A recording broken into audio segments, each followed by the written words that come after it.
Okay.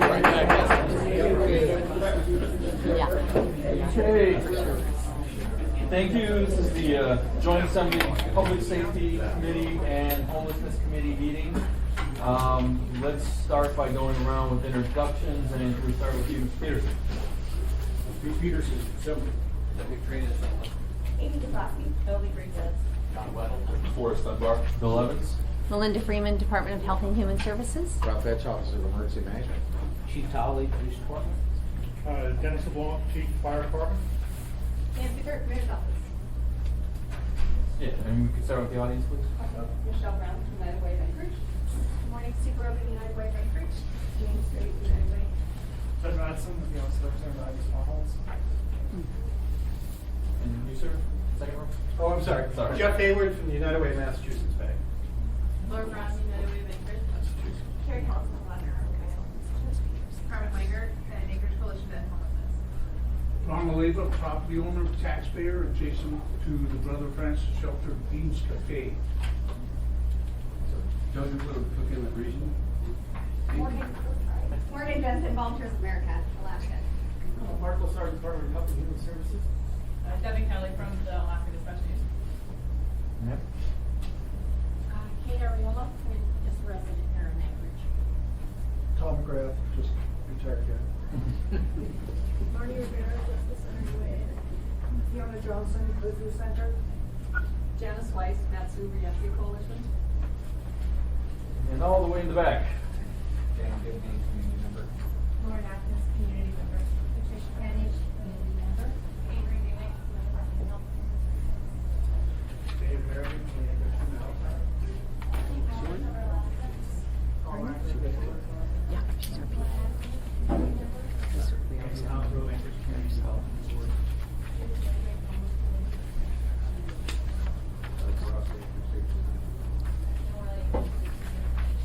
Who's nobody on this end of the council's office? John Hoffman,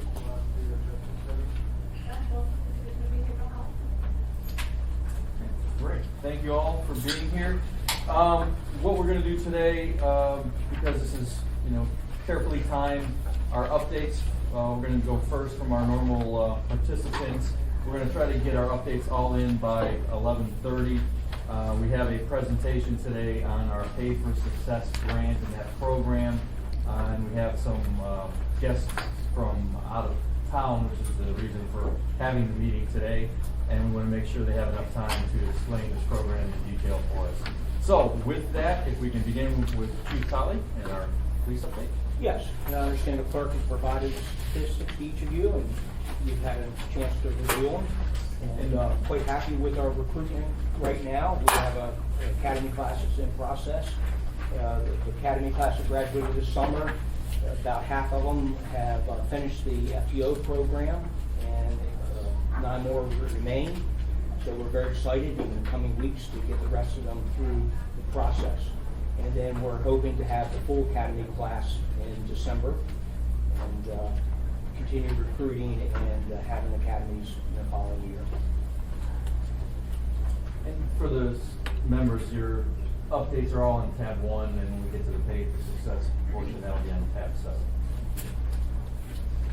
So unless there's specific questions or whatever, thank you very much. Any questions? Ms. Zabowski and then Ms. Graytech? I'll let Mr. Jackson. Thank you, Mr. Chairman. Chief Tolley, you said that half of the academy are finished with FTO. Did they all start at the same time? So the academy class that graduated this summer, they all start the FTO program together, and half of them have completed at different time segments, basically in the past few weeks. And we expect the rest to complete the program October, November the latest. Okay, I guess my question is, because it's one class, right? It's one class that's going through the FTO? Correct. Why is it that some have completed the FTO and others still haven't? I'm not clear. So some of the individuals have prior law enforcement experience or military experience or other things that would enhance their abilities. And everybody is evaluated in the same way and has to accomplish each one of the tasks. So they complete it at a different pace. So once they become confident, once the mentors and trainers become confident that the individuals mastered each of those skills, then they're completed the program. Yes, ma'am. Thank you. And we're going to go to Ms. Dombrowski and then Mr. Trainee. And just a reminder again, as usual, the room is very big and acoustically unsuitable. So if everybody could yell basically at each other for the next hour, it would be appreciated for everybody. Ron can do that. So. Okay. Mr. Chair, I'm squeaky enough, I don't think I can. Chief Tully, I want to talk to you a little bit about the data. Can you explain to us, I briefly saw an article in the ADN about the data and how it was being reported or categorized or something. Can you just explain to us what happened and where we are now? And if we can rely on the data? Yes, ma'am. So it's my understanding that information was put together, but the information was provided to the captain who went to the community meeting. That information wasn't accurate. But that, in fact, at the same time, the information that was given out to the public was in fact the correct information. So there was an inconsistency there. And since then, we cleared that inconsistency up. Okay, so my other question is, at our previous public safety meeting, I wanted to start digging further into the data in that I want to start seeing, and maybe it's just provide the committee, in an email, that's fine. But I want to see the number of calls that are coming in for certain classifications, so then I can start looking at the data as far as what's being logged with their analytics. Because it's helpful to understand how many calls come in and how many are actually resulting in reports that are being logged. And I don't see that data here. Is that something EPD is working on? So Mr. Trainee actually brought this up with me last night, assembly member off record and so on, and he's going to ask me about it. What I've done is prepared a sheet. Next, and I'm going to. I prepared a sheet, and the chair allows me to give it to the clerk and the members. This tells you all about fair analytics. There's actually a system in place right now that is capable of giving you this information as you need it. And it's available to anyone in our community.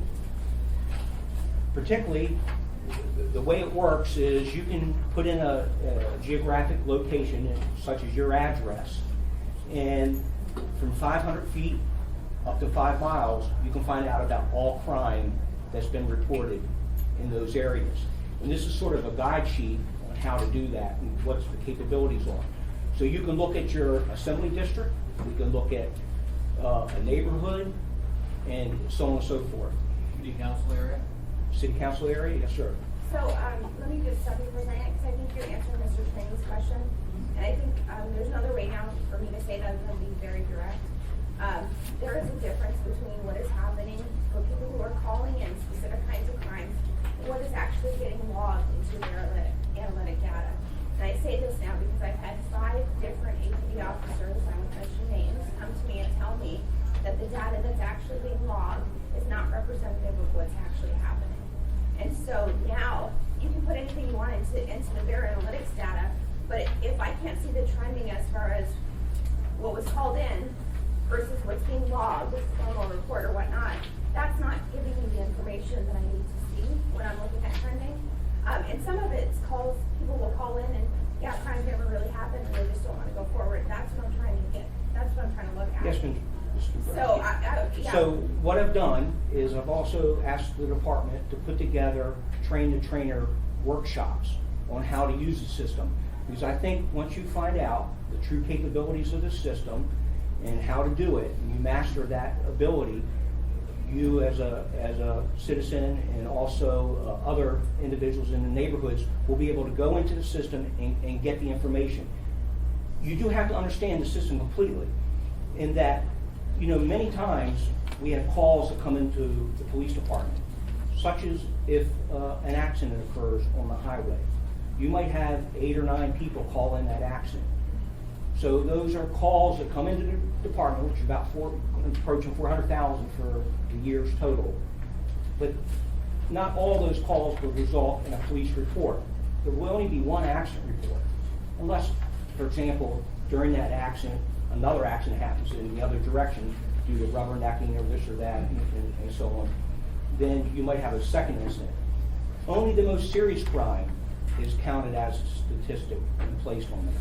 And then, of course, there's some very sensitive things, such as offenses against children and so on, that there's no real benefit to having that put onto the mapping program and put out there that the information is available to law enforcement, and certainly to the assembly that would have a need for that information and all. So what I ask you is, we are setting up 3 train-to-trainer sessions. There will be 90-minute classes. 45 minutes will be actually learning how to use the system.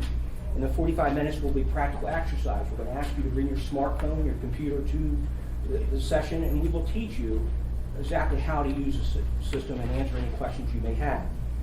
The dates we're looking at are Thursday, October the 20th at the APD Training Academy at 6 p.m.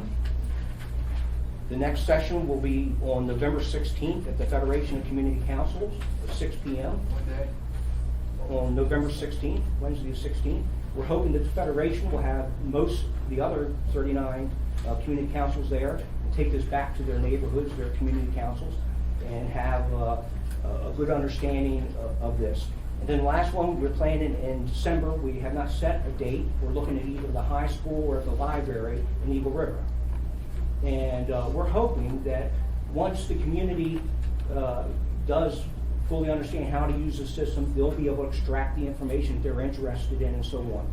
And all those misunderstandings about how information is collected and so on will be explained. I feel like I'm pretty confident in understanding rates online. I navigated have now for over a year, so I'm pretty comfortable with it. But who is the statistician? Who is the main point of contact at the Anchorage Police Department that I can go sit down and talk with about the actual data before it's put into their analytics?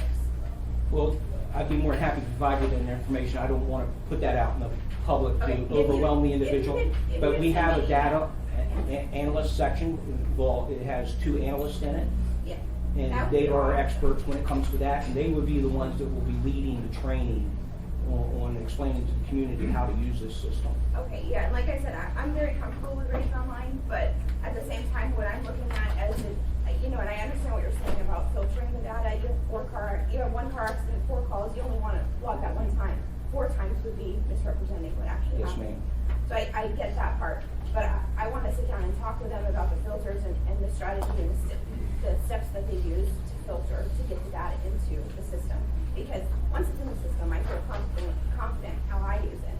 But I want to understand what's going into the system. If that So, makes and the system's updated 3 times a day. Basically, it's based on the shifts, the mids, days, and the swing shifts, just before those shifts. And the important thing to remember, these are incidents that are confirmed by law enforcement and a report is made, be it an officer responding out or someone completing a report online. Information can change because it can sometimes take 7 or more days for a clerk in our record section to classify the incident. So for example, if you had a domestic violence call and it turned out that there was actually an assault, and maybe that assault involved a weapon, each one of these things are going to escalate that. You're not going to see 3 different incidents for a domestic violence situation and an assault. You're going to see basically the weapons assault. And it's important to really understand all that, and that's why we think it's so important to have these train-to-trainer sessions and explain to the community how they can help themselves. The police department has really accomplished what they wanted to already. We're so delighted that the community is interested in this, and that they are asking these tough questions and all. We want to explain that to the public, Well, I and we have are been very, very pushing- grateful. I've been pushing Nixle and raids online, and it was the focus of our crime town hall on Saturday. So I think it's a great tool, Well, thank and you. I think it has been doing a really good job creating this tool for the community. So I really love it, and I just want to be able to understand it, the background before it gets the actual crap. And we want our community to understand it because we can't do this without the community. We're so grateful Can for I it. make one request? If you're setting the date in Eagle River, if it's possible to maybe consider a Saturday. I think we have a lot of people that work and have kids sports and all kinds of stuff. That might be helpful. We'll take that into consideration and do our best to accommodate. Thank you so much. Thank you, Mr. Fox. Mr. Trainee, is your question answered? Just a quick question, Chief. Would you make sure you get with the FCC, Mark Butler, so the FCC will know when the training is in November? These arrangements have already been made, good sir. Okay, because I'm going to bring it up to them on the October meeting, the 3rd Wednesday of October. He offered to have it in October, but it was a little too quick. I just want to make sure we have a maximum amount of community council presence. And thank you, Chief, for bringing this back so fast to us. Yes, sir, thank you for bringing my attention. Thank you, Mr. Thank Chairman. you, Mr. Chairman. Seeing no other questions, we'll move on to our next report. I'm gonna go out of order a little bit here, and I'm gonna hit the Office of Emergency Management for Spillers, because I always leave it for last, and didn't wanna do that this week. Finally move up in the chain, all right. And I don't have anything to pass. No, again, we're coming upon, winter is already upon us, so we're asking our communities to get ready for extreme weather and to see if you're prepared for any emergency that might come up during the wintertime. We have put out a couple of flyers in the ADN and also on their website. We do have a banner on there. We'd like you to go ahead and click on that and look at emergency preparedness. We are continuing our community outreach, and if there's any community council members in here that would like us to come out and visit, please give us a call. We will come out to your community council, do a presentation on preparedness and what to expect this winter. We're continuing our emergency, our EOC training, preparing our EOC for extreme weather condition operations. And we've been doing some working with other departments on building EOCs within their own departments. That's all I have for you. Any questions? Madam Boss? I have one for you, Mr. Spillers. I'm Rob Fitch. I'm sorry. Can you consider reaching out and going to the Birchwood Community Dash? It's October 27th. Or send somebody, because it's more effective for us in our area. We have certain events where all of the community councils come together in one night. Did you say October or November? Yeah, October. I think it's the 27th. It's Okay. But if you don't mind, I'll get with you after, and I'll just give you my cell phone number, and then hopefully we can connect, because that way you hit 5 community councils in one night. That'd be perfect. Yeah, that'd be great. Any questions for Mr. Fitch? Haven't seen him. Thanks a lot. Thank you. Chief LeBlanc, a loud and quick summary, please. Sure. Tom Brady is back, Yeah. so you can all rest easy. The statistical report that you have is fairly static month to month, but you'll note that 70% of what the Anchorage Fire Department does is really emergency medicine. In that regard, we'll have on the bond next spring the addition of 2 permanent MICUs. So we'll be looking for community support, recognizing the tremendous need. And in fact, if you look back statistically, over the past 5 years, the number of medical transports has increased 27% within the Anchorage Bowl. And these numbers exclude Shugiak to the north, Verdon to the south. But they see those similar increases in their responses also. And in that regard, both of the volunteer organizations will be in meeting with us today, mapping up the 2017 EMS budget. So we look forward to that particular meeting. Statistically, again, these numbers are fairly static month to month. We're looking to have about 35,000 total responses for the year, which again is up slightly from the past year, but continuing the trend. Actually did receive 4 new ambulances, replacement ambulances, a couple of weeks ago, and it was a very beautiful Shugiak ambulance that they'll be moving over to the radio shop here within the next week to get outfitted, and then they'll be put into service. We have 3 new engines coming. Should receive those either later this month or the first part of November. So we're really excited about that. And the tractor-driven apparatus, the tiller, that we affectionately call, will be delivered probably in November, and that will replace truck number 1 downtown. The department's struggling right now with keeping the apparatus. We have 14 fire engines, 5 trucks, 5 tenders, and the 11 MICUs. Our maintenance shop is struggling mightily to keep those active, given the number of emergency calls that have been increasing. This equipment is run hard for short periods of time, and our roads are a little bit bumpy. So we spend a lot of time on maintenance with those folks, but kudos to the maintenance staff over at Airport Heights. Probably the best news that we've got is this was released last night, Saturday, October 15th. We'll be having the grand opening of the Representative Max Grunberg, station number 3 at Bergog. This is the first time we've named a fire station after an individual, and it's fitting that Max Grunberg is the first person that we're naming the station on. This will be posted on our Dixel, and we're really excited about that, and to hear the speech that the mayor will have. I suspect I'll have to write. And then the following Saturday, another good news, Station 9, new Station 9, these are both rebuilds, new stations replacing existing stations. Station 9 off of DeArmond and Lake Otis in South Anchorage, beautiful station. They moved in about 2 weeks ago, and we'll have the grand opening for Station 9 the following Saturday on October 22nd. In the meantime, things are going well. We're working with the Assembly and with the Mayor's office, obviously, on the 2017 budget. And, yeah, any questions? Mr. Buss? Always. Chief, I want to just ask you, so how long have firemen been at this new Station 3? They Just moved, estimate.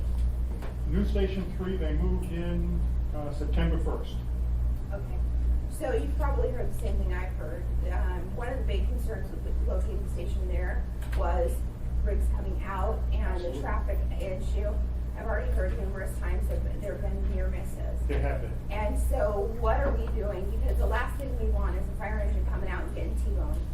Absolutely. So You're- this is one of those issues. I mean, it gave me trepidation when the site was selected. I talked at great length with Jaws and Vignola about it, and they assured me the traffic signaling, everything would be taken care of. And we've only been open since September, and I'm already hearing there's been near misses. There have been. In fact, one of the requirements of the station is to document all of the near misses, which we're doing. There is a near-term solution that will be implemented once the road construction season ends, because the traffic signalization group is working full-time to get all of the new intersections signalized before the freeze-up occurs. And the solution that we're proposing and that traffic has agreed with is to install Opticom devices at 15th, and they're at the Glen Highway in Bazaar. So when a call comes in, when they begin their response, we set a goal of 1 minute to be out of the station once the call comes in, getting into the turnouts, firing up the apparatus, and moving out. They'll hit that Opticom, they'll capture the lights at 15th and at the Glen Highway. It'll allow 1 minute for that traffic to clear out, about 800 feet either direction. And so then they should be able to pull out much more safely than they do right now. We've had a number of test runs. Connie Ernst, our risk manager, has been involved. We've had APD run with their cameras, checking the speeds and stopping times. We had an engineering study performed. We've done a lot of things, but the concern is real. Yeah, and it sounds like you're completely on top of it, so I just wanted to make sure you Yes. heard the same thing I was hearing. The other thing I want to just relate to you is I spoke with one of the chiefs at the Michigan Volunteer Fire Department this weekend, and I know you weren't here, Chief Garber was here. I had brought up the encryption issue, and I was hearing concerns from CPFD, and just last week, Chief Dennis and Chief Dalton couldn't speak. They couldn't communicate on the radio, so we still are having those issues, but I haven't really heard any real response from AFD on the status of that. So if you could just, you don't have to say anything, but if you just look into it, I know the issue is real, and if CPFD and AFD can't really talk, it becomes a problem. We will be able to talk, and CFD and Girdwood will also be encrypted. Anchorage Fire Department right now is pretty much 99% encrypted. We've had some radio failures. We've had to go back to Motorola. So I think that's why we're a little bit delayed completing Chubiak, but it will be done this month. Okay, thank you. Any other questions for the chief? Seeing none, thank you, chief, appreciate it. And our last update will be on the health department, a loud update from Director Freeman. Yes, I will go as fast as possible. We have a question, I think, in our last safety committee meeting regarding what would it cost to add an additional shift of an Anchorage Safety Patrol van, and if you had a shift, one additional shift to focus on a specific area of Anchorage for the entire year, just one 8-hour period, it would be approximately $200,000 to add a van and a shift and a staff person, 2 staff people for that. In addition to some of the other questions you've asked, we want to update you that you will be seeing our Wellness on Wheels WOW unit quite frequently the next 2 months, as we try to roll it out as often as possible for our TB sweeps and other types of health screenings. Will be down at Beans and Brother Francis, as well as other areas of Anchorage. We are also have launched, we've spoken with you before about launching our partnership with UAA and the library to address vulnerable populations at the LUSAC Library. That partnership began several months ago with our Aging and Disability Resource Center, and now we have our UAA intern having hours at the library, and she has been quite busy already assisting patrons. It's, of course, a unique opportunity given that the library is under construction. So she's doing a good job, and we've checked all the safety egress issues, and it's working well so far. We'll keep you updated on that. We have worked closely in this last month with the Anchorage School District related to our emergency preparedness processes for Anchorage.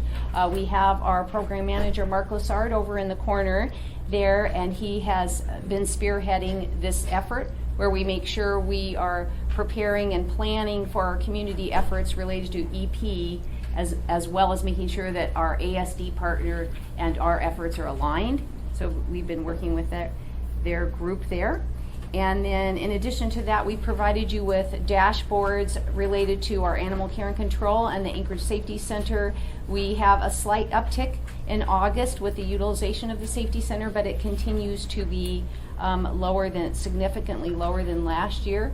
Again, just a reminder that doesn't mean we can necessarily reduce shifts or reduce personnel, because we need to make sure that we're accommodating individuals 24 hours a day, 365 days a year for our community safety as well as theirs.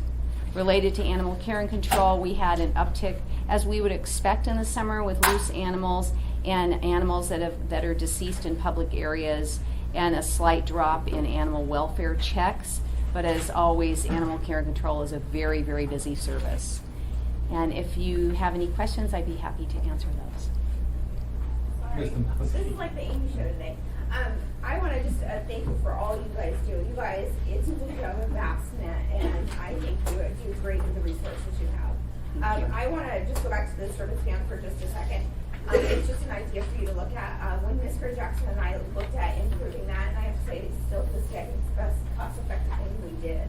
But one of the things the Kalis looked at for us when we were trying to decide cost-effective-wise how to do it, it was, and I don't know if you saw the document you put together when you were doing your research, but it was showing that actually we had more bang for our buck if we didn't have the full-time extra vans. I think I wanted 3 initially. And we went to one that's like 3/4 of the time, but they did it based on hours, and they did the study looking at what is the highest peak time, and that was a good way to do that. But the other thing I think we should consider is not necessarily, one extra van, for the full 24-hour period, but look at the peak time. But the other thing we should consider in the contract is service area, because we hear this from the Diamond residents a lot, where a lot of people have been pushed outside the service area contracts so they don't go to Diamond, and Diamond has become an area that has really, really kind of exploded with this population. So it might be something, I think, that might be cost effective if we look at intensity during peak hours, but if we do add that extra van, seeing if we can change the boundaries a little bit to encompass that part of Anchorage. I guess that would be your area. That part of Anchorage that, I'm hearing, I have a lot of friends that live there that have just told me, and when I drive up there, I see it where 3 or 4 years ago I didn't notice that. But even 2 years ago, a year ago, I saw it. Right, we It's have. an idea. Yes, thank you. We have noticed an increase, of course, in the migration of our homeless population moving south as camps are closed, etc. We do align and assign the vans particularly based on the utilization and the hours, and so those are staggered. When we have peak winter hours, that's when we increase the van presence in Anchorage, and so both our Doug Dombrowski, our operations manager at ASP, who's over there, and Mark Lassard work carefully with that contract so that we can shift and move things as needed throughout the year. But that's a very good recommendation. We spoke about this, I think, in our last public safety meeting, where we talked about if we move that boundary, then it's going to, of course, cause a ripple effect with perhaps delayed response in that downtown core area. But we can keep you posted on those calls and where they are located. That may be some information we could provide. Right now, outside of that downtown core area, if the CSP is outside their area, they can't respond, it's gonna have to be fire department or police department. And what we saw when we decided to push this was that it's much more cost effective to have CSP respond than it would be to have public safety respond. So it is a trade-off, there's no question. Yeah. But what's the best bang for our buck, I think? And anyways, it's just a recommendation, because I've been hearing a lot of complaints and seeing how, the dining area specifically, Yes. it's not really within that contract. Yes. Mark, did you have anything to add to that, to clarify the boundary issue, or? Once again, I just back that up. It would, definitely affect response times, because we're taking vans out of pocket or out of the main area. Regardless, still, it's what the information we have indicates is still the majority of our calls take place within that core area here, downtown, midtown, and within the response area. So, but I guess if you were adding more resources, that would probably make sense. Then you could probably look at realigning calls. So, we've I all. think they have to go hand in hand. One way that we changed the boundary in the past is we moved from the northernmost area of Anchorage in the Government Hill area, where we had reduced calls, and we shifted that to expand the southern boundary. So we'll keep you posted, and thank you for that feedback. We'll definitely incorporate it.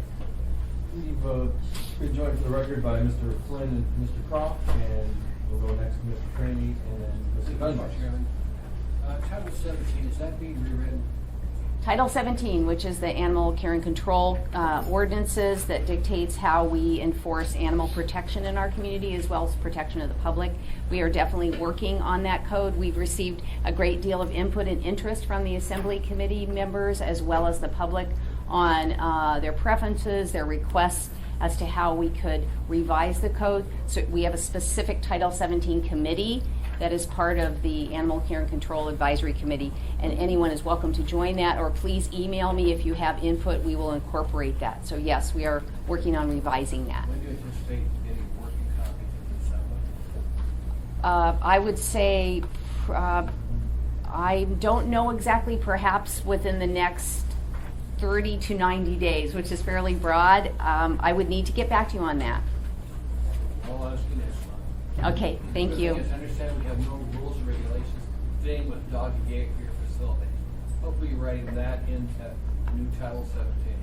I will definitely add that. Complaints frequently on that. Okay, thank you. That's all. Thank you. Mr. Dunbar. Well, I think the prior discussion covered it pretty well, but just to sort of put a bow on it.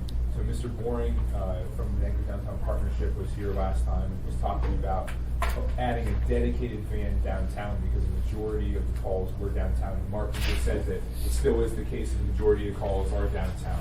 And so I'm a little bit, and going to what Ms. Dabowski said as well, if we were to add that dedicated van downtown, what would that do if we were, would that free up the other vans to go to the rest of Anchorage, perhaps push out the Diamond, and what would it do for response times even outside of downtown?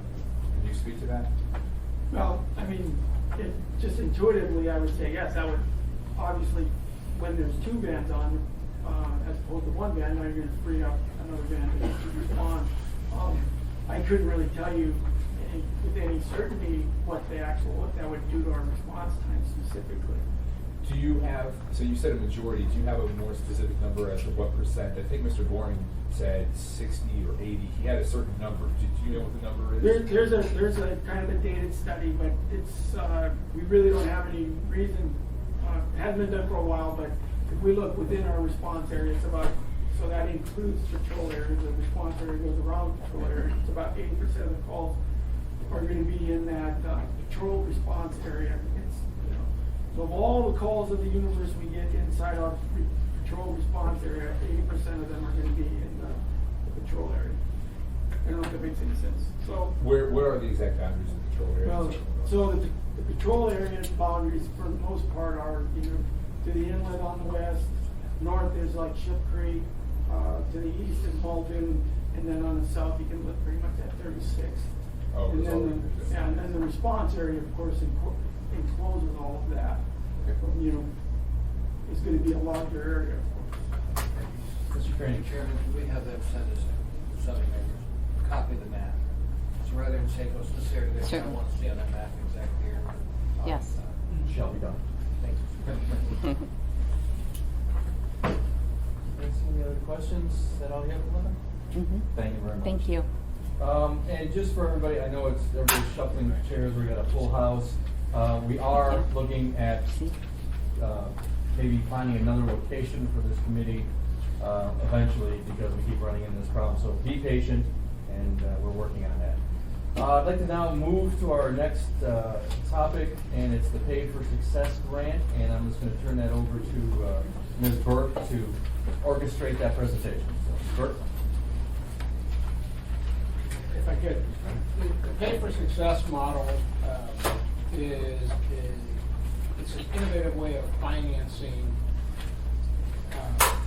public initiatives by combining the discipline and the capital that the private sector has to bring to a partnership. And I say it's an innovative way because it is still in its infancy, but it has proven successful in a number of different venues. I think it's an exciting opportunity for us to contemplate.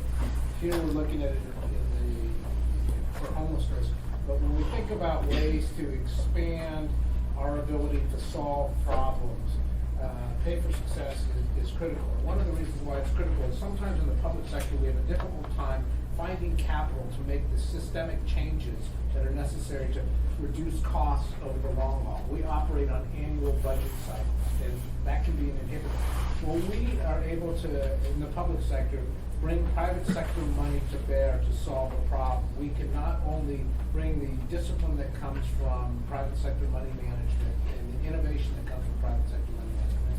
It's not universal, but I have high aspirations.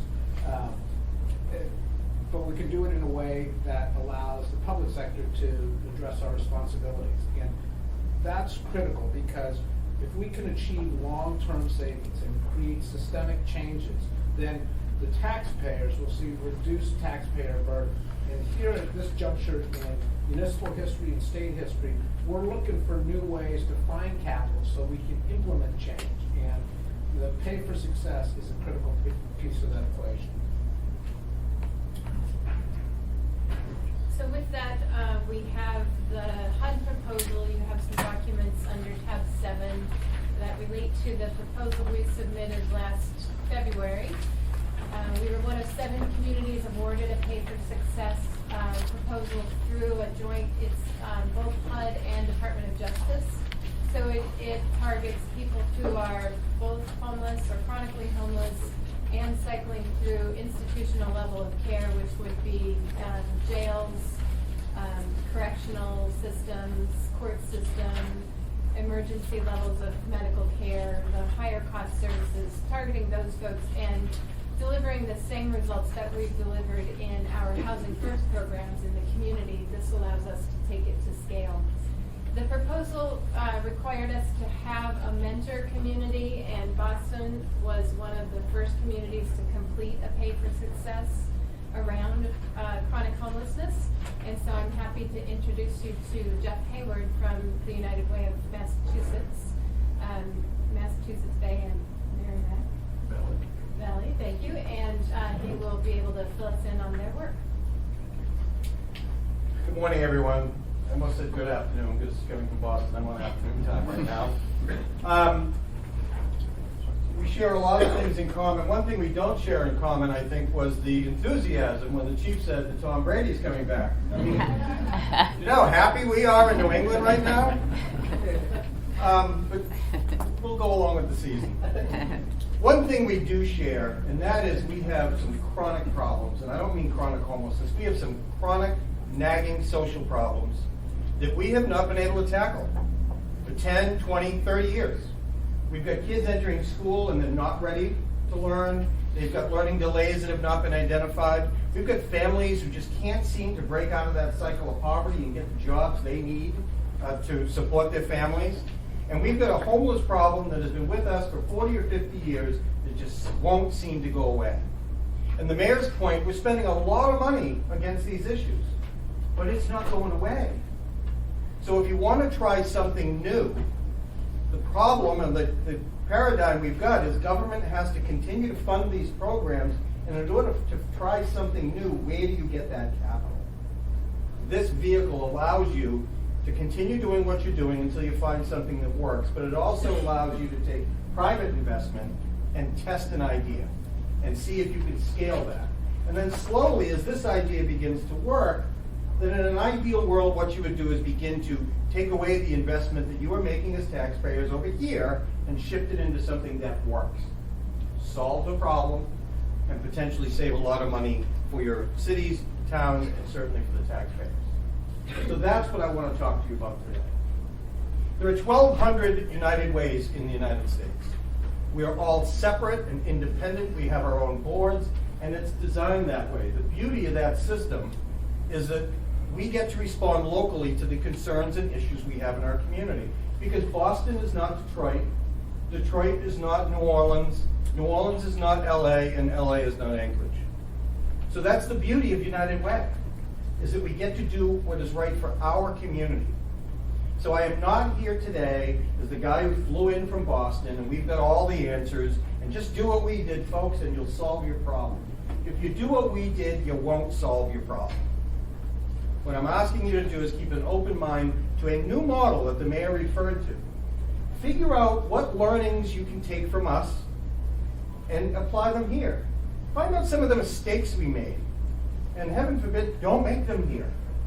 Figure out what resources and opportunities you have here that we didn't have in Boston that you might be able to bring to the table. So this is not a cookie cutter approach. This is not a how-to manual. This is not me coming in from thousands of miles away saying, hey, we've already licked this issue, and if you just did what we did, you'd be all set.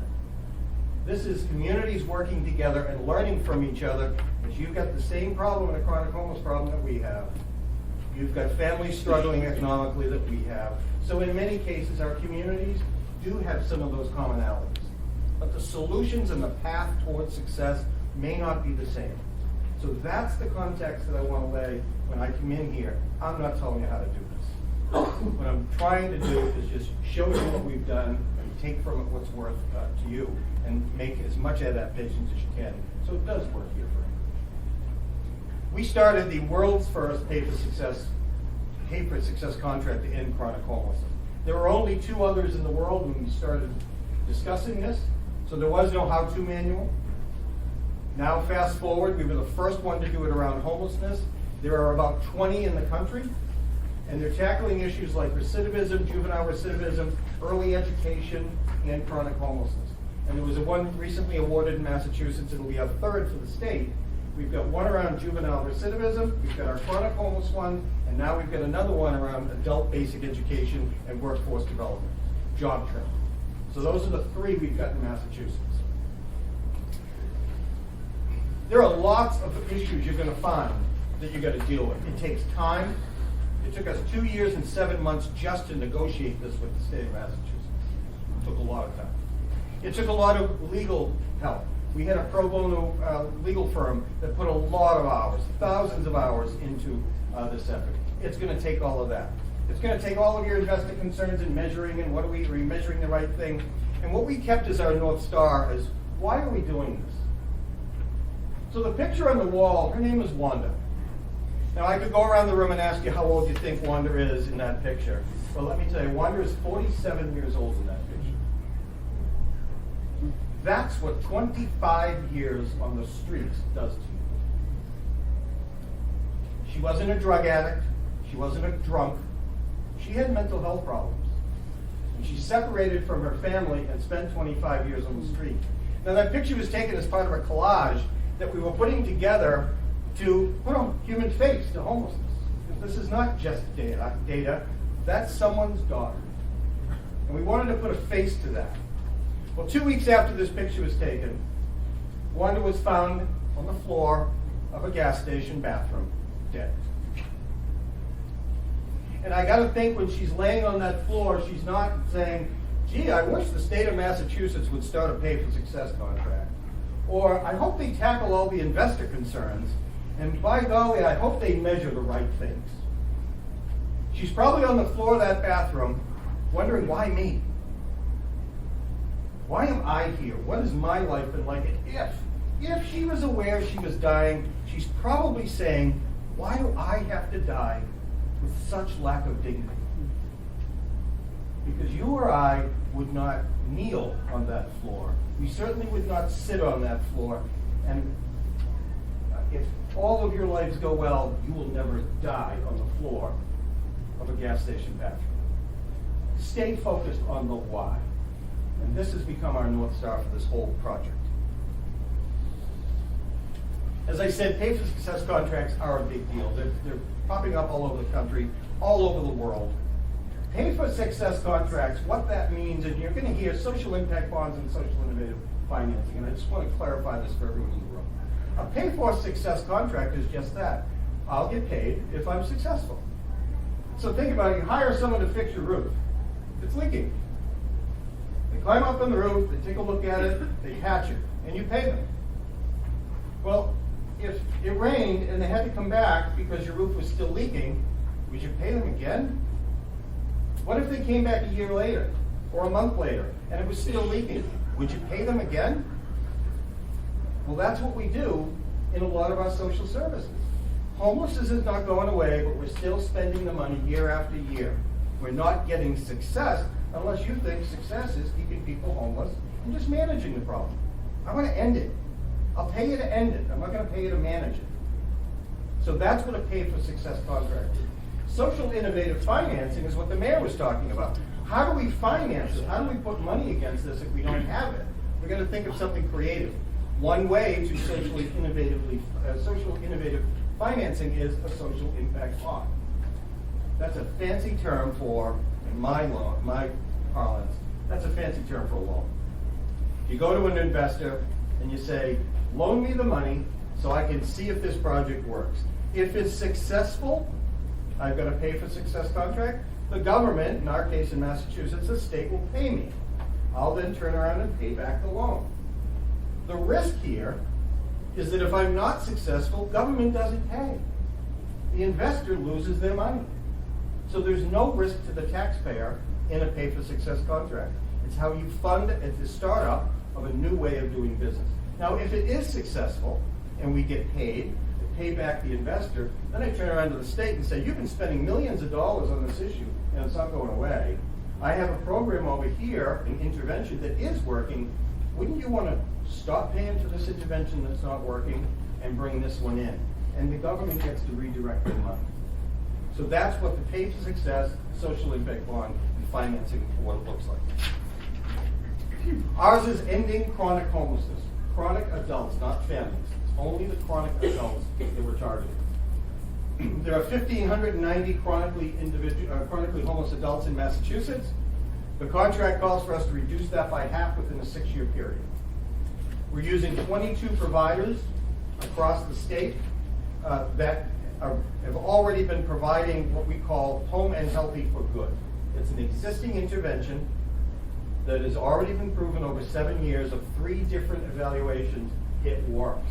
But we haven't been able to scale it because the government has been too busy spending money on programs that aren't working. So what we're doing is we're taking private investment, scaling out the project, showing it works, and if we're successful, the state's going to say, hey, that's a great idea. We want to spend more money on that and less money on this.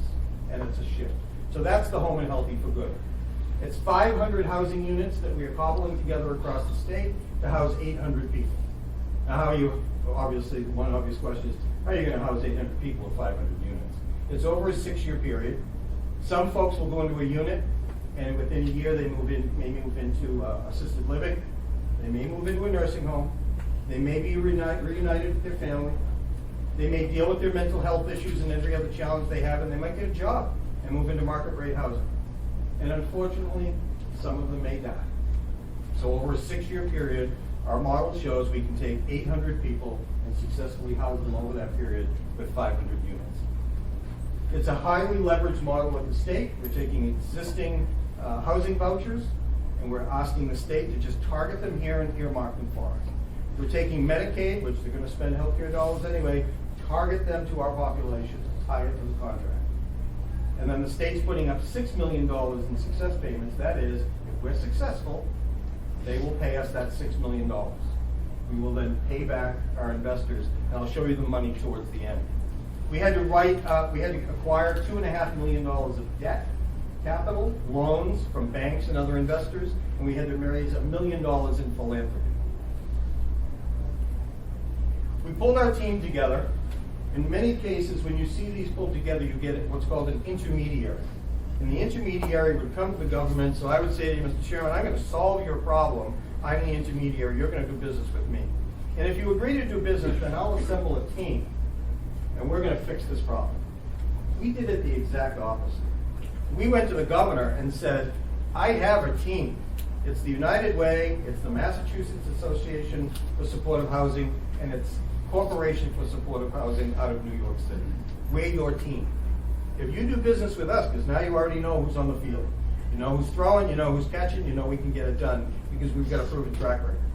After the fact, after we made an agreement and signed a contract, we then formed a paper corporation, an LLC, a limited liability corporation, which is nothing more than a new corporation with the three of us as partners, and we are now bound to you to deliver.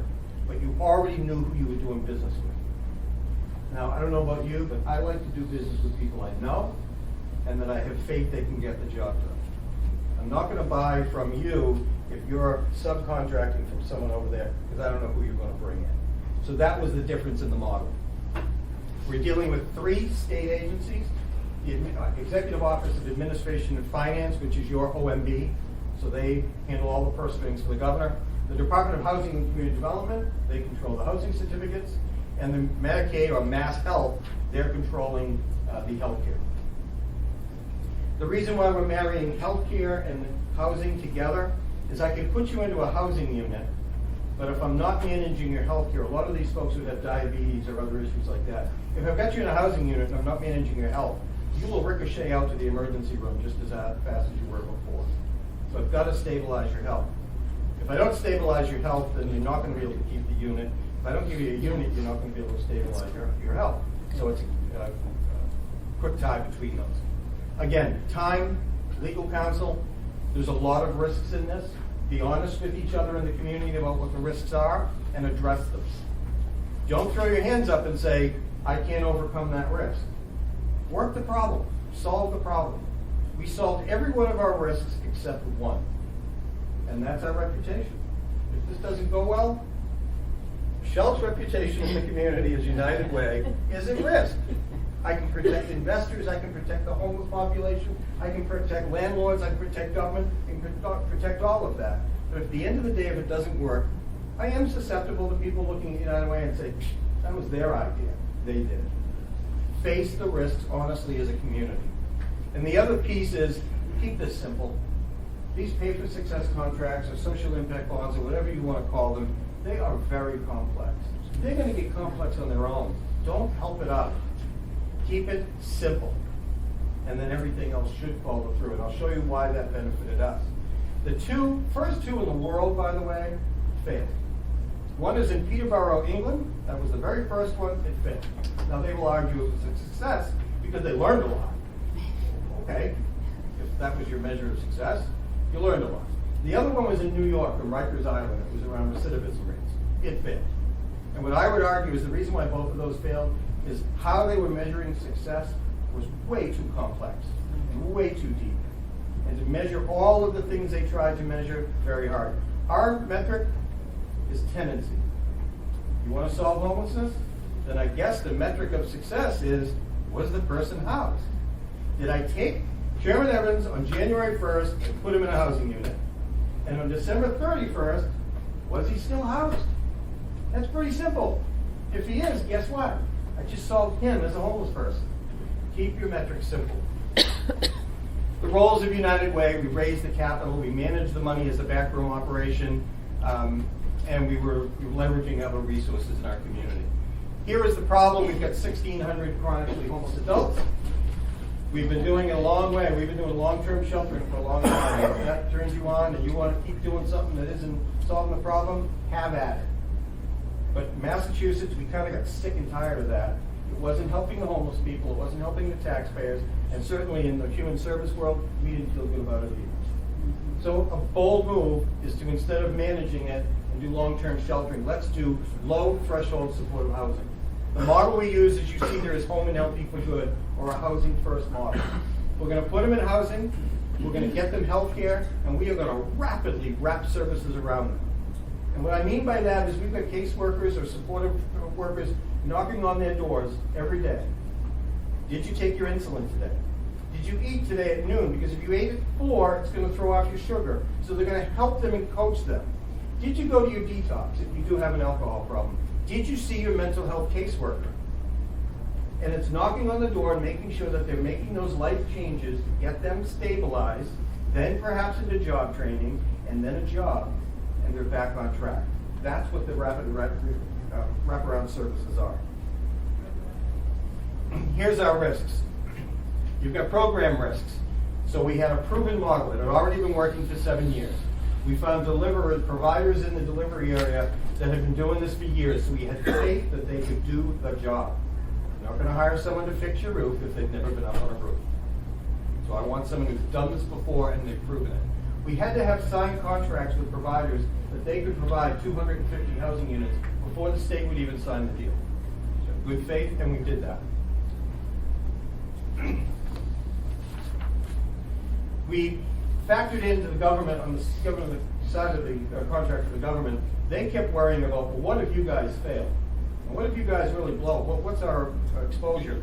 And finally, what we said to the state is, wait a minute, what if you walk away?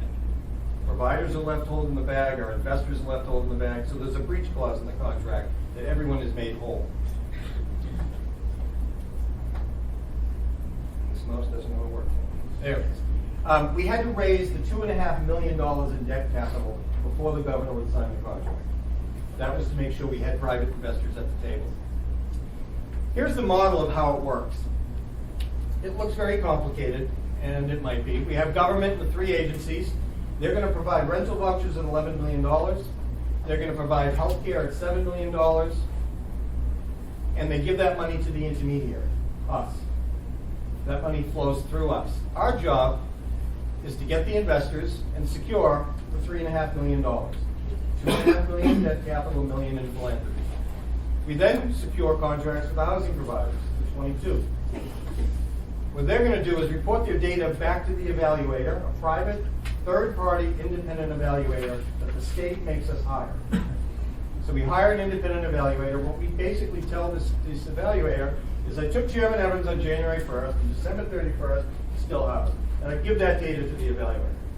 And the evaluator verifies, is he indeed still housed?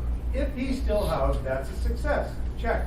It then goes to the government, who then comes around and pays us the success payments, or not, if the mouse doesn't work. They'll pay us the success payments based on the people who are housed. We then take those success payments, we pay back our investors with a small earnings on that. They get a return on their investment. So remember, I used her upfront money to make it work, and now get success payments, and I pay her back. We're done. The people are housed, she's paid back, the government only paid me because it worked, and if it didn't work, she's out her money, and the government keeps their money. Taxpayers don't pay a dime. In the end, I'm going to have 800 people off the street, and their heads on their own pillows. Here's how the model works, and I'm not going to go into a lot of it because your model will be different. We basically pick the high-use, expensive people. I was at a board meeting because I'm on the board for this. There were 4 of us and the partners in the LLC. One gentleman we found out about last week at a board meeting, 1 year prior to getting housed, he had exactly 100 emergency room visits. 100. He got housed. In the first week he was housed, he had 1 visit to the emergency room. He's now been in housing 4 months, hasn't been back since. What's the cost of that? You want to free up doctors, you want to free up an expensive system. 100 for 1, and he's housed. So we don't cream the crop. We don't pick the easiest to serve because you want to save as much money and you want to deal with those problems head on. You pick the most expensive, the high users, and you deal with that first. You create a list of those people.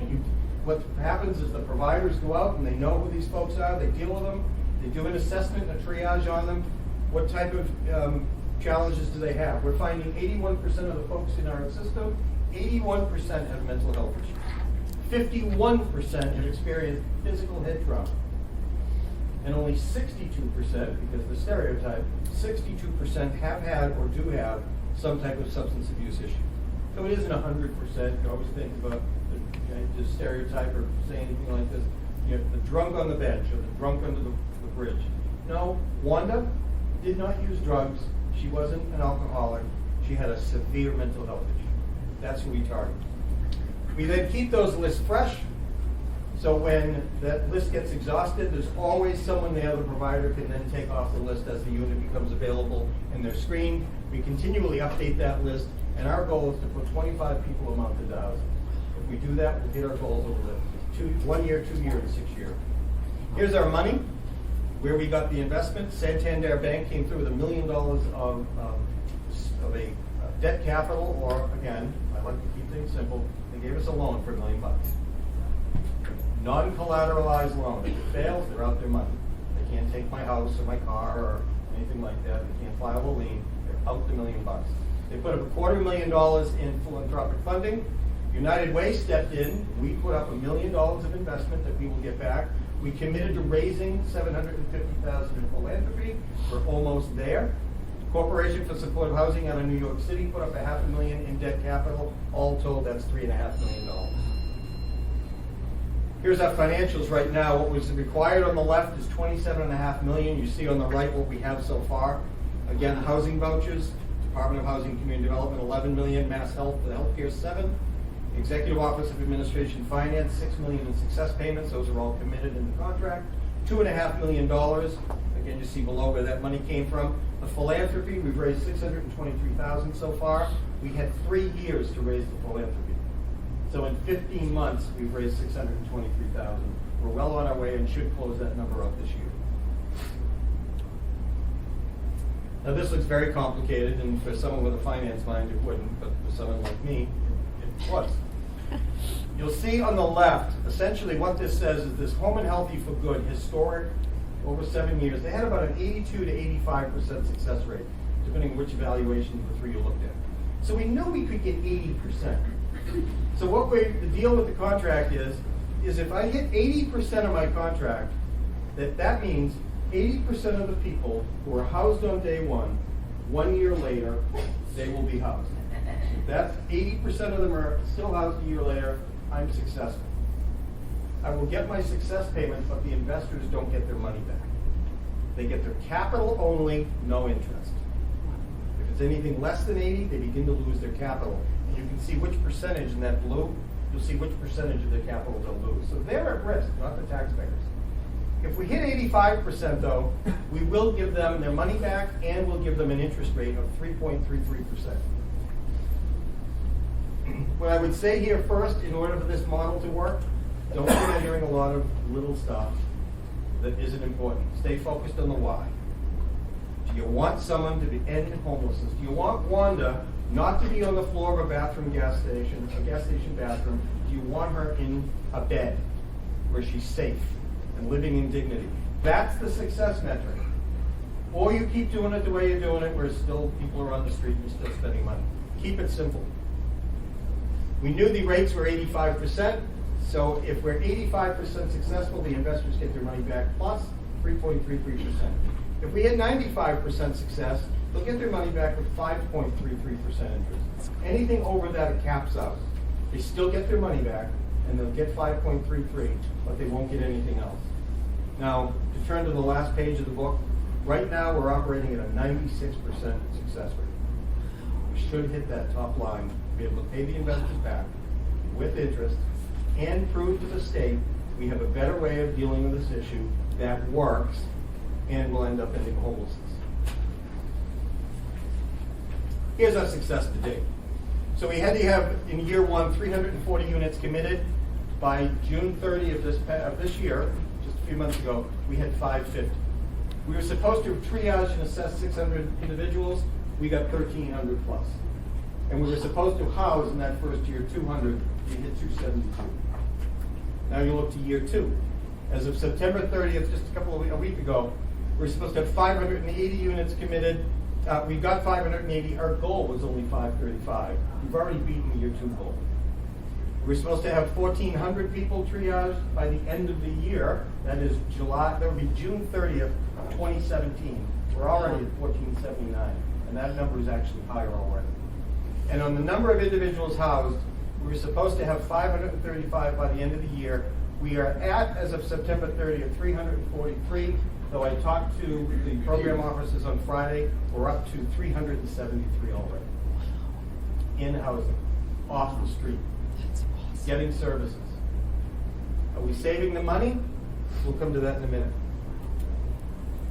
Here's our profile. You can see over the first 303, the breakdown, how many people had mental health, head injury, and so on. And in the bottom, you see what was saved. And I can get copies of this to everybody if you're interested. Here's what we were taking out of the system. So the number of days in hospital, they're averaging 6 months prior to housing, 4.5 days. You've got it down to less than 1.5 days. Days in detox, respite days in jail or prison, ambulance transports, emergency room visits. That's pretty costly to the system. More importantly, and this is self-reported, 93% of them are reporting better quality of life. Here's where we save the money. Again, the metric was tenancy. Did we house them on day one? A year later, were they housed? Now, a lot of these deals are going to say, well, I'm only going to do this if I can save money. And when I said to the Undersecretary of Housing and Community Development at the time, I said, Arthur, if I spent exactly what you spent last year, did you reduce homelessness this past year? Well, no, it actually went up. If I spent exactly what you spent last year, I don't save you a dime, but I reduced homelessness. Is that a better deal? He said, well, yeah. I said, Arthur, what if I spent 5% more? Just 5% more, but I reduced homelessness by half. Is that a good deal? Would you take it? He said, yeah.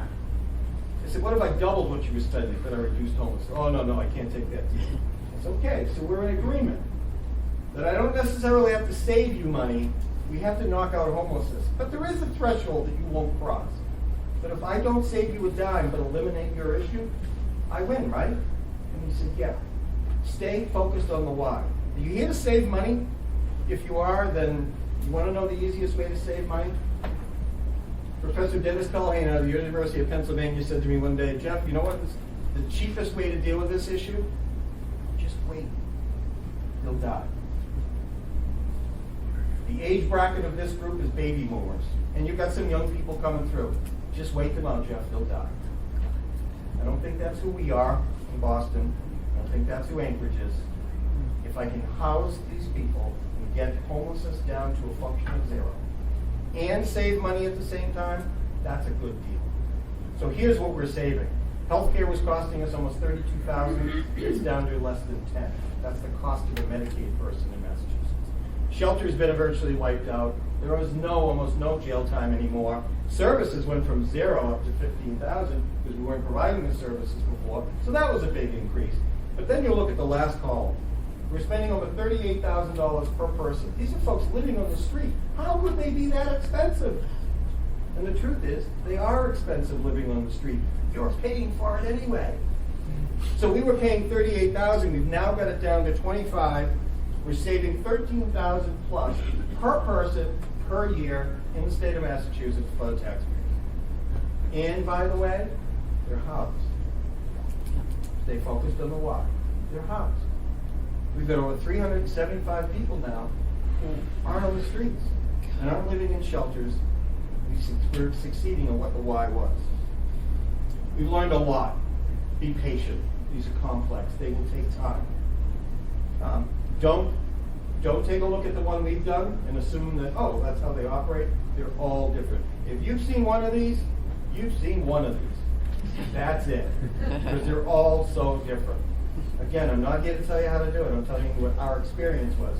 You take what you can out of it and adapt it. Don't do this without a good lawyer on one side and a good finance person on the left, because they will get complex very quickly. Debt capital investors are easy to find. I know that sounds crazy. They're actually easy to find. It's the philanthropy that's hard to find. So that has been our experience. National foundations, we had grand plans that all the national foundations were going to come in and say, we'll give you the money. Yeah. No, they like the idea and the concept. They won't bring in money to the community. So it's going to have to be done locally.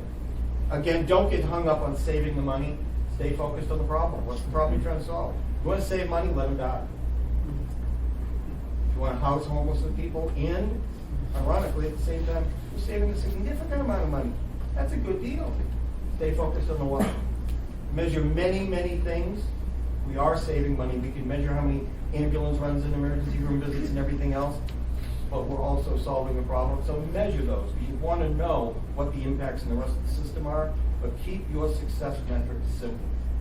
Are kids entering kindergarten ready to learn, or aren't they? Are families getting better jobs and supporting themselves, or aren't they? Are people housed, or aren't they? That should be the simple metric. Again, stay focused on the why. I want to close with one quick story. We housed a gentleman whose name is George. He had spent 30 years on the street. He had some real issues. He had some paranoia issues. He had some alcohol issues. 30 years in the street. Put him in an apartment.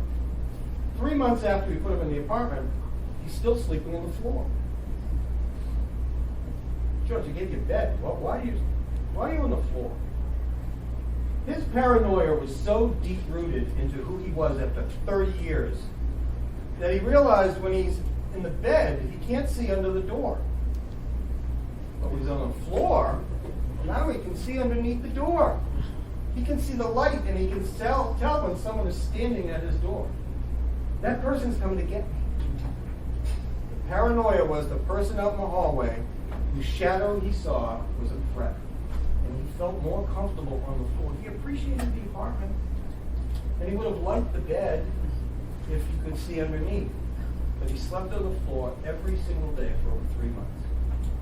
He's been housed now for 7 months. He sleeps in the bed a lot of nights. But his paranoia sets in once in a while, and he goes to the floor. At the end of the day, for George, he's living in a place where he's not going to end up like Wanda, quite honestly. He is going to maybe die with dignity in that apartment and never move out, given his mental health status, because we're not going to hire him. I don't know if any of you would hire him. He's never going to be self-supportive. But he's going to live with dignity. He's going to feel safe. And we're going to reduce homelessness. And we're saving, on average, for every George we've got, $13,000 for taxpayers.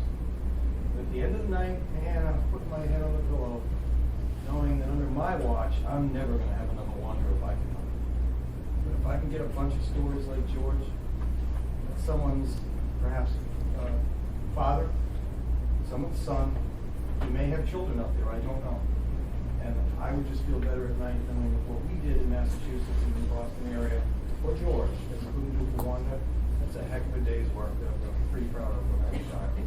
So the question is does Anchorage want to keep doing what you've been doing for years, like the rest of the country?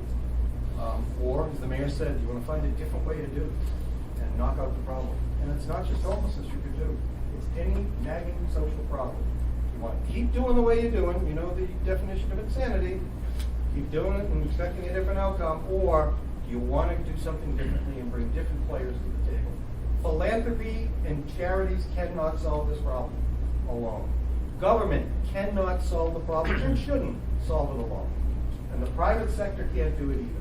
But when you get a community like this, and I'm intrigued when people introduce themselves, people saying, I'm just a resident. Are you serious? If those just residents walk away, folks, we go out of business. You say in United Way, if our donors walk away, we're out of business. Well, if the residents move out of Anchorage, you're out of business. So for all the residents in the room who are just residents, you're what makes up this community. Now the question is, what problem do you want to solve? Do you want to do it differently? Or do you want to just continue on that treadmill of insanity and keep doing the same thing, expecting a different result? If there's any questions, Mr. Chairman, I'd be happy to answer questions. Mr. Dunbar. So I thank you for that presentation. That was great. I have a question on the chart as it relates to Anchorage first. So I guess this is more for Nancy, but I also have a question for you, sir, if you don't mind, afterwards. Yep. So first, on this chart, Nancy, it says the third-party evaluator is TBD. Is that still the case? Do we have sort of lead on who our third-party evaluator might be? I'd like to introduce Marnie from the university who's sitting just front of me here. That was part of our proposal, that we have that relationship. So would that be, what part of the ICER or the Justice Center? Justice Center, okay.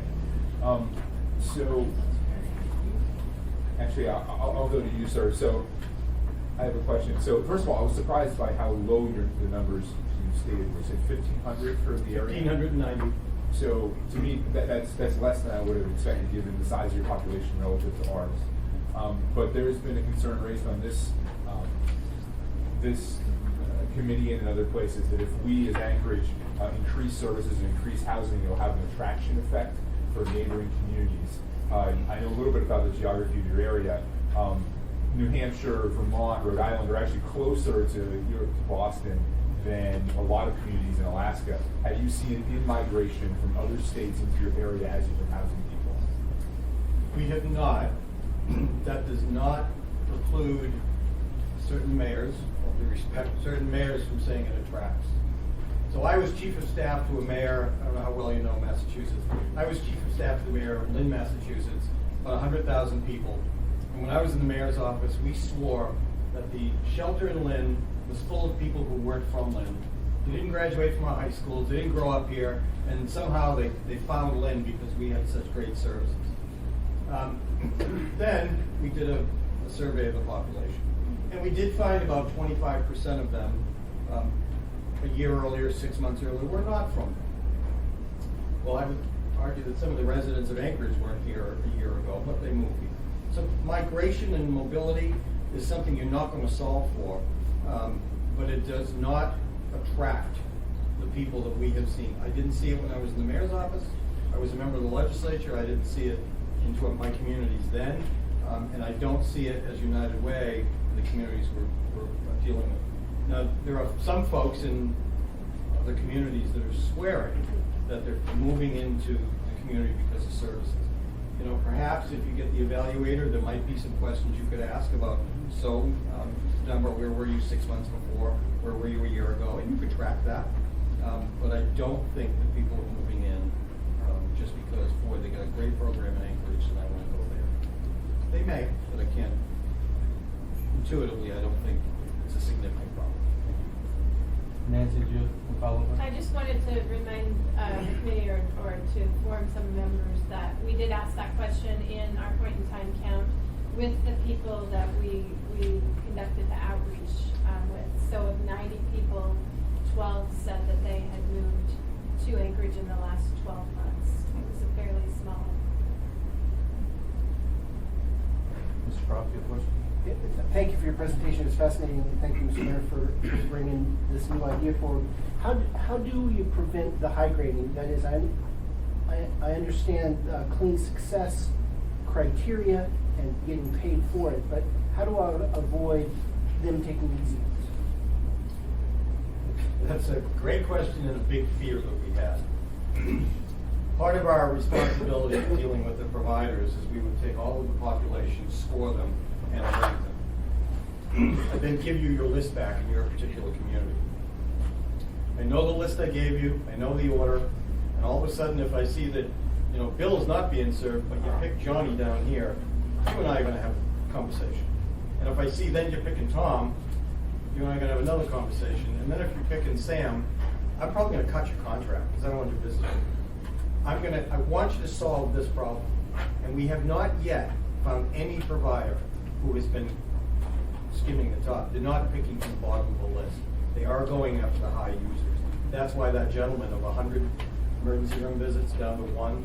There is there's some fidelity to the model, and there's some trust that we're trying to solve this problem. But if I do catch you doing that, then there would be ramifications for it. Just a quick follow-up, do you make it part of the contract, or do you just make it part of the relationship? No, it is part of the contract.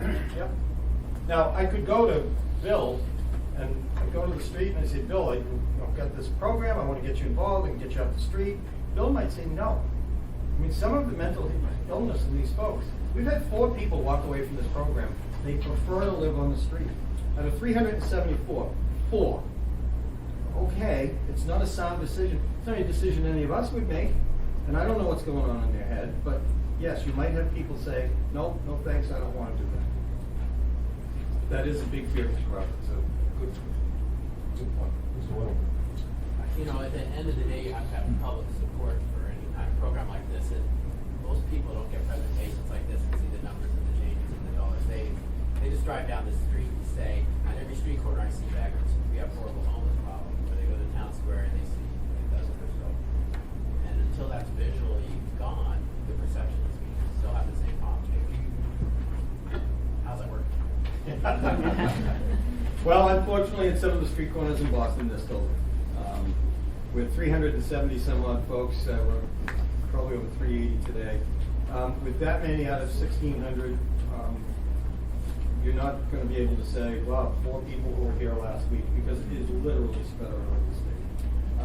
We do have some communities, Pittsfield, Massachusetts, which is on the far end, the western end of Massachusetts, right up against the New York border. We don't have any providers there, so I doubt we're going to do any impact on what their 1,590 are, what their portion is. Have the panhandlers stopped? No.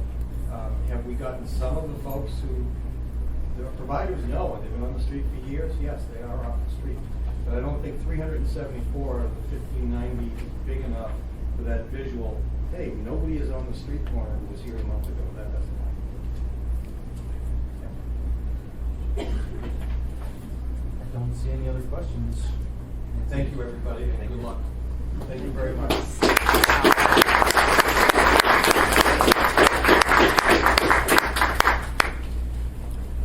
Anything further? Just thank you for allowing us to have the joint committee time, given that this project really does focus on a crossover between public safety and homelessness, and we'll look forward to providing updates regularly to the whole committee. Thank you. Just for myself, there's nothing that gets me more enthused when I see government trying to do things differently than the historical model. So I'm intrigued by the concept, and I'm really looking forward to seeing how this plays out. I just want to say, we can't keep managing this solid past looking at innovative approaches. We have a few minutes. For anyone in our audience who has any comments, questions, concerns, wondering where the pizza went? Yes,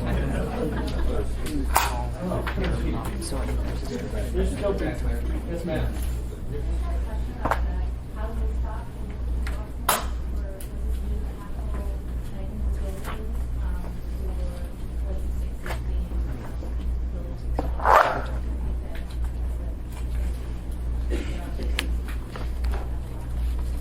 So as I said, Boston's not Detroit, not only New Orleans and Anchorage. We don't have a lot of housing stock. Michelle and I go back and forth over who has the most expensive apartments. I think if you get a beat, Boston's really expensive. The housing stock we had is not built new, because a lot of the providers who came to the table, the 22, they actually own some buildings, so they have a 2-family or 3-family. They're not high-density buildings, so none of this is all scattered site. None of this is a building of 30 or 50, and we put all the homeless in that one building. They are scattered throughout the community.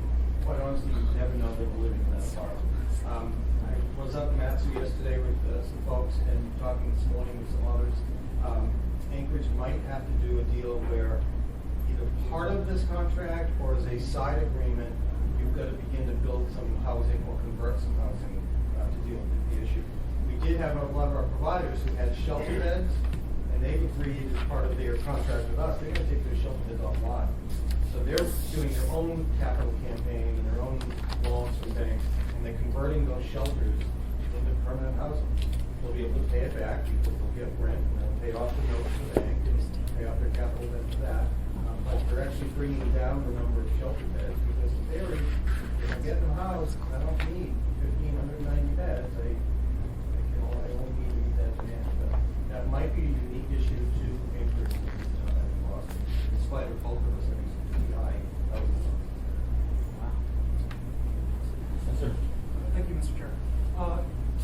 questions. The first is, amongst the social impact financing model, there's some discussion about a monitor who works between the funding partners and the actual service providers to make sure that the service providers are meeting certain metrics.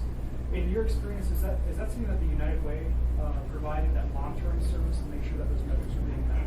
So there's two monitors, to use your language. There's the intermediary itself. So I have an obligation to the governor that I'm going to deliver on this contract. Then I have my providers who are doing the work out there. So you guys better do your job because I have to answer to the governor. So in that case, as the intermediary, I'm the monitor to make sure that that they're hitting their targets. So I have a contract here. This is when it gets to the lawyers and we're going to get a lot of paper. We have an agreement. It's a contract. I also have contracts with all of my sub-providers, and they have to hit their metrics. If they don't, I'm the one and my investors are going to pay the price. And I have to go back to the governor and say, sorry, we weren't able to do it. So that's one monitor. That's us as the intermediary holding them accountable. The second monitor, because the governor's not going to take my word for it completely, that was doing a great job. So he, in this case, the state requires us to hire an independent third-party evaluator. And that evaluator is separate from all of us. We provide the data. We say, yes, I took someone out of house in January 1, December 31st, they're still housed. I can tell the governor that all I want. He's only going to issue the check to pay us if that evaluator checks the data, goes out and visits the providers. Did you really get this person housed? Yes, it's over here. Let's go talk to him. Okay, check. We really did do that. So in that case, there's an independent evaluator monitoring their progress and verifying that what we're saying is true. Now, when that independent evaluator submits the report to the governor, then the governor's going to say, fine, now I'll pay. And the success payment flows our way. Okay. Follow-up question.